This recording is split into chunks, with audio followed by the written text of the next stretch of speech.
कनावनी में किसानों का धरना जारी। एडीएम कार्यालय के अधिकारी पहुंचे, कमेटी बनाकर मांगों पर विचार का आश्वासन। एफआईआर से बड़ा गुस्सा। कनावनी में जमीन के मुआवजे और अपने हक की मांग को लेकर किसानों का धरना लगातार जारी है। आज एडीएम कार्यालय के अधिकारी धरना स्थल पर पहुंचे और किसानों से बातचीत की। अधिकारियों ने किसानों की मांगों को सुना और बताया कि पूरे मामले को लेकर कमेटी बनाई जा रही है। किसानों के मुताबिक जिलाधिकारी की ओर से भी कहा गया है कि किसानों की पूरी बात सुनी जाएगी और उसके बाद ही कोई निर्णय लिया जाएगा। हालांकि किसानों का गुस्सा लगातार बढ़ता दिखाई दे रहा है। किसानों का कहना है कि अगर उनके खिलाफ लगातार मुकदमे दर्ज किए जाते हैं और उन्हें जेल भेजने की कार्रवाई होती है तो उनके परिवार की महिलाएं धरना स्थल पर बैठेंगी और अगर महिलाओं को भी जेल भेजा गया तो उनके बच्चे धरने पर बैठेंगे।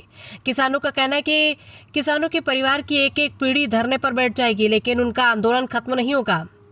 किसानों का आरोप है कि एक तरफ प्रशासन बातचीत के जरिए धरना समाप्त करने की अपील कर रहा था तो वहीं दूसरी तरफ किसान के फार्म हाउस पर कार्रवाई कर उसे तोड़ा गया।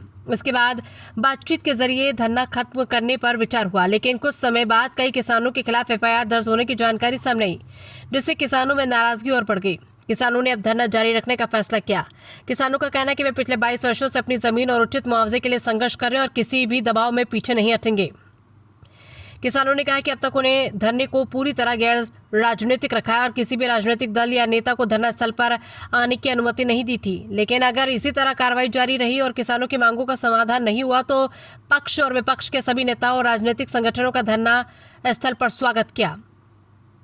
किसानों ने चेतावनी दी कि इसके बाद आंदोलन और बड़ा रूप ले सकता है। उनका कहना है कि जब तक जमीन का उचित मुआवजा और उनका पूरा हक नहीं मिलता तब तक धरना जारी रहेगा।